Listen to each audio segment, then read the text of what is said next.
Hello बच्चों, ये जो वीडियो है ये आपका 10th का साइंस का सिलेबस पर बेस्ड है। जो सिलेबस अभी रिवाइज सिलेबस आया है 10th का, जिसमें कुछ पार्ट रिड्यूस हुआ है, कुछ डिडक्ट हुआ है। तो ये साइंस का 086 पेपर है क्लास 10th का और 2020-21 का जो सिलेबस है। तो आप देखो, अब ये 3 कॉलम बने हुए हैं, जिसमें फर्स्ट कॉलम है, इसमें लास्ट ईयर का सिलेबस है, 1920 का जो सिलेबस था वो दिया हुआ है, और जो मिड में है वो रिवाइज सिलेबस है। जो थर्ड कॉलम है उसमें वो वाला पार्ट है जो डिडक्ट हो चुका है, डिलीट हो चुका है। तो देखते हैं, पहले तो जो मिड वाला कॉलम देखिए, उसमें जो यूनिट है, यूनिट 1 वो 26 मार्क की है, unit 2 23, unit 3 natural phenomena 12 marks, unit 4 effects of current 14, natural resources unit 5 है, ये 5 मार्क्स की है, तो 80 मार्क्स का हो जाएगा, और 20 मार्क्स के इंटरनल असेसमेंट है। अब नीचे हम देख लेते हैं यूनिट वाइज। तो यूनिट 1 जो है chemical substances nature and behaviour, इसमें से जो चैप्टर नंबर 1 है आपका वो आएगा, चैप्टर नंबर 2 भी आएगा।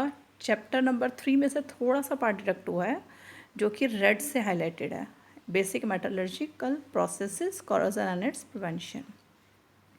लेसन नंबर 4 में से भी थोड़ा सा पार्ट है, मोस्टली कट गया है ये चैप्टर भी। तो जो रेड से हाईलाइटेड है वो सारा डिडक्ट हो चुका है। सभी वाला पार्ट आएगा, covalent bonding in carbon compounds, versatile nature of carbon homologous series, ये वाला पार्ट आएगा। 5th चैप्टर कंप्लीट आ रहा है आपका, सिलेबस में है ये। यूनिट 2 है वर्ल्ड ऑफ लिविंग, जिसमें कि जो लेसन नंबर 6 है वो आपका आएगा। लेसन नंबर 7 पूरी तरीके से डिडक्ट हो चुका है, और जो लेसन नंबर 8 है आपका वो पूरा आएगा। लेसन नंबर 9 में से जो रेड से हाईलाइटेड है ना, बेसिक कंसेप्ट ऑफ इवैल्यूएशन, वो थर्ड कॉलम में भी देखा होगा आपने, डार्क ब्लू कलर से लिखा है, तो वो वाला पार्ट डिडक्ट हो गया, कट गया है। फिर यूनिट 3 है आपकी, तो उसमें लेसन नंबर 10 आपका आएगा। लेसन नंबर 11 में से थोड़ा सा पार्ट कटा है, जो functioning of a lens in human eyes, defects of vision and their corrections, ये पार्ट कट गया है।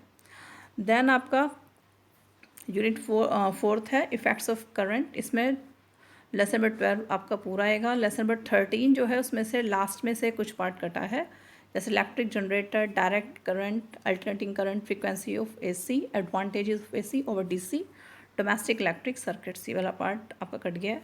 देन यूनिट 5 में आ जाओ आप, तो जो चैप्टर 14 है वो आपका डिडक्ट हो चुका है और पूरी तरीके से डिडक्ट हो गया है। और चैप्टर 15 आपका आएगा, और सॉरी इसमें चैप्टर 14 लिखा हुआ है मिड वाले कॉलम में, तो ये चैप्टर 15 है, बेसिकली नंबर गलत हो गया इसमें, तो ये 15 है, आप इसको 15 ही पढ़ें। तो ये जो अवर एनवायरनमेंट इकोसिस्टम वाला चैप्टर है ये आपका सिलेबस में है पूरी तरीके से। और जो चैप्टर नंबर 16 है वो आपका सिर्फ आएगा इंटरनल असेसमेंट में, मीन्स जो आपको फाइनल पेपर होगा वो उसमें नहीं आएगा, ये खाली इंटरनल असेसमेंट में आएगा। अब इसमें एक ओवरऑल समरी दे रखी है नीचे, जिसमें 3 कॉलम है। फर्स्ट में चैप्टर नंबर लिखे हैं, सेकंड में उनका स्टेटस है, करंट स्टेटस क्या है, और थर्ड में डिलीटेड पोर्शन लिखा हुआ है।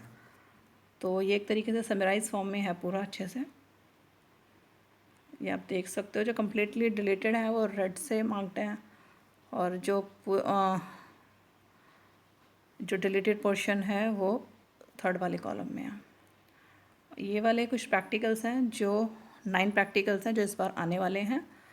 तो 9 प्रैक्टिकल में से जो फर्स्ट प्रैक्टिकल है वो यूनिट 1 में से है, studying the properties of acid and bases वाला। नेक्स्ट जो आपका सेकंड प्रैक्टिकल है वो यूनिट 1 में से ही है, वो भी performing and observing the following reactions. Third practical आपका यूनिट 1 में से observing the action of zinc, iron and copper and aluminium. Fourth है आपका यूनिट 4 से studying the dependence of potential difference पे। एंड 5th प्रैक्टिकल है आपका यूनिट 2 से, experimentally show that carbon dioxide is given out during respiration. Then practical 6 आपका unit 3 में से है, focal length, concave and convex lens पे। 7th प्रैक्टिकल आपका यूनिट 3 में से है, tracing the path of light through a rectangular glass slab. 8 आपका यूनिट 2 में से है, studying binary fission in amoeba and budding in yeast. And 9th practical from unit 3, tracing the path of the rays of light through a glass prism. तो ये पूरा overall syllabus है, इसमें practicals का भी है, तो होपफुली आपके लिए हेल्पफुल होगा। और बेसिकली ये बनाया भी सिर्फ इसलिए है कि थोड़ा सा क्लैरिटी आ जाए। तो थैंक यू वेरी मच।